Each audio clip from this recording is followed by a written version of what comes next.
Hi everyone, welcome in our channel. Today we're gonna talk about how to ship cosmetics. Before we go ahead, remember to subscribe to our channel, leave a like and a comment if you enjoyed the video.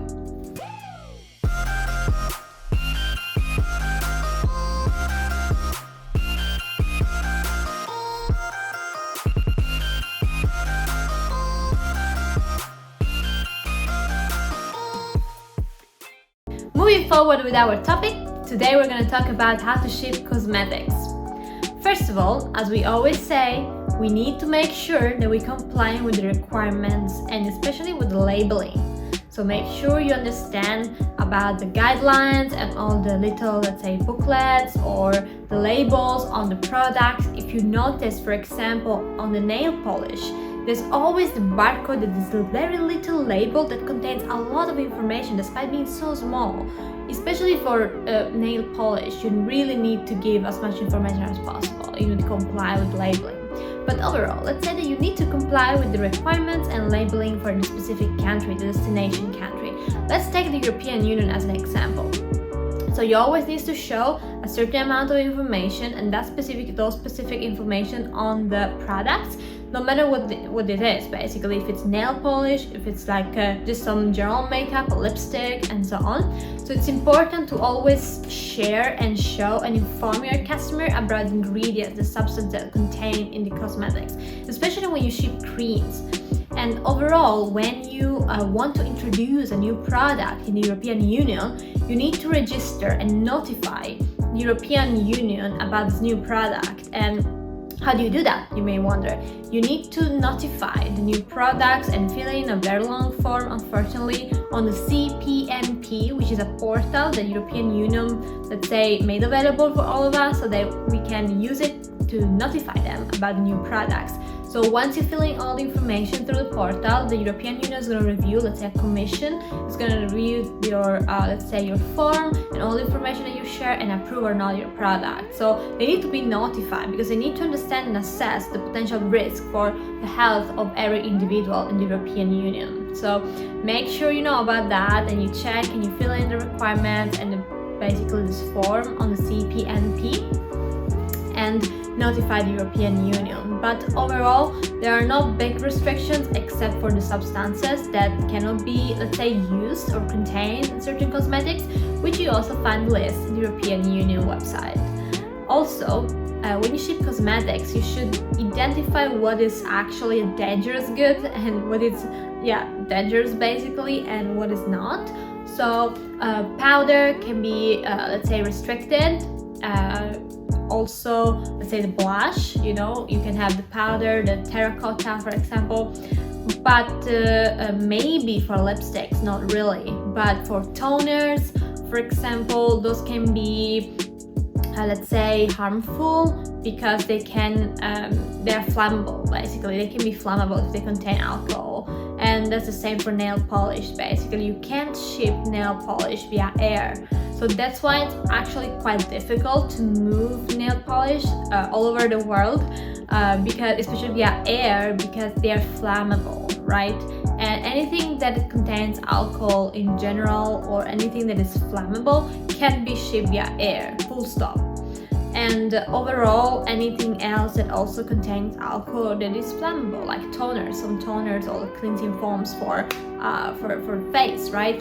So just make sure. And also, all those products are considered, let's say, medical a little bit. Let's say they have some medical properties. For example, when you're doing like, let's say, a treatment for acne, for example, or you want to like whitening creams for the face, those are recognized as medical, so you can't really sell them anywhere unless you have the approval. So it's a little bit different for those type of cosmetics because they are not general cosmetics. They are like let's say they're for medical use.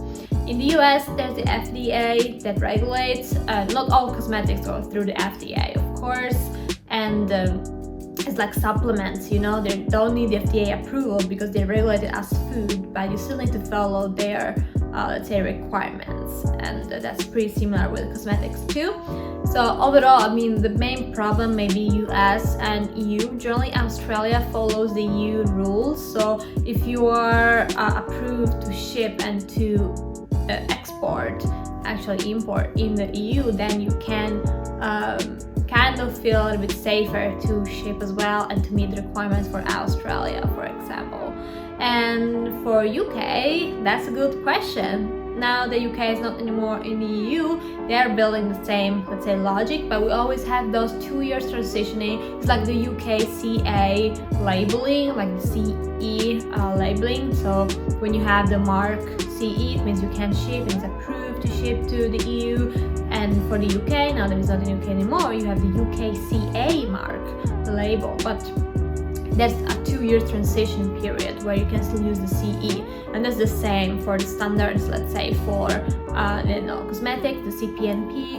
There's a transition period. Even if the UK is implementing their own system, you still have a 2 year transition period, so you can still ship to the UK for products that are approved in the European Union. But it's a little bit, let's say, delicate, so don't take my words as granted, because there's a whole new world behind it. So just make sure that you double check when selling cosmetics to the UK, because that's going to be another topic in another video. Let's talk about perfumes. They contain alcohol, so they're flammable. They can't be shipped anywhere. I mean, not by air at least. So you need to make sure that when you ship perfumes, for example, you have the right precautions in place, especially because they are liquid and they're also flammable.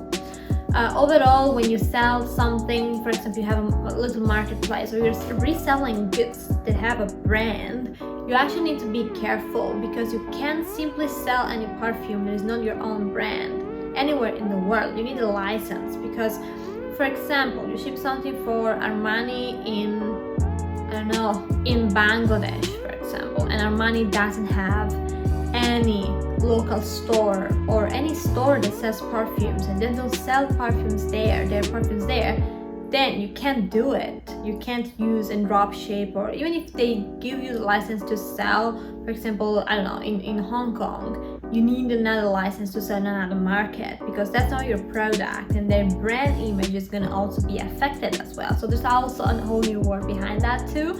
So when you resell some branded products, also think about, is the brand already in that market? If they are not, that may be a problem for you. So just make sure you double check that. But going back to cosmetics, we said that we have some example for the EU, we had an example for the US, and now we talk about how to, let's say, pack them. So make sure that you pack them with some absorbent, let's say, materials, especially for, let's say, liquids or anything that it may be a little bit liquid. Even if lipsticks, lipsticks, they are very liquid. Lip gloss, for example, if they get damaged, they can still leak, right? So in that case, you still need an absorbent material and some cushion to avoid that the product actually gets smashed if the box gets damaged, basically. So it's good to have absorbent materials, well packed. They're still quite small and quite delicate most of the times. Overall, if you're shipping, by the way, if you're shipping shampoos, for example, no problem. Nail polish and toners generally are the main problems, and whitening creams. But overall, it depends on the cosmetics that you're selling. And also, for the cosmetics, overall, you need to think about the shelf life. So how long they can be on a shelf, basically. How long have you stored the cosmetics in your warehouse? Is it time to sell them, or is no time to sell them anymore, because they have a shelf life? And also, when you're shipping to countries that are quite hot and warm, let's say the weather is quite warm, then it may be a problem. Even a lipstick can melt. Actually, especially a lipstick can melt. And you don't want to, let's say, have your customer receiving a product like that, a melted product. So just make sure that it is kind of halfway between liquid and solid, that has the right protection and maybe some dry ice, I'm not sure, to avoid basically the product to get melted. So you should have a quite good packaging to to avoid that, especially during the summer and especially in countries where it's always hot. Like selling in Dubai during the summer, it's just like your lipstick is gonna get melted 100%, for example. So you don't have to think about absorbent materials only, the fact that it's liquid, but also lipsticks or anything else that can melt. You need to have the right protection in place to avoid the product to actually get melted.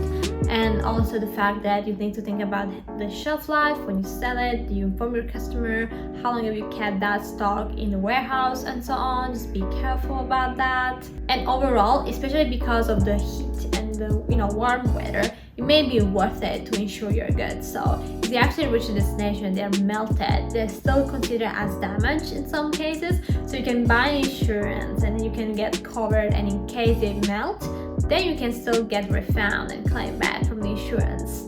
So you don't have an actual loss, I would say. So that's all for today.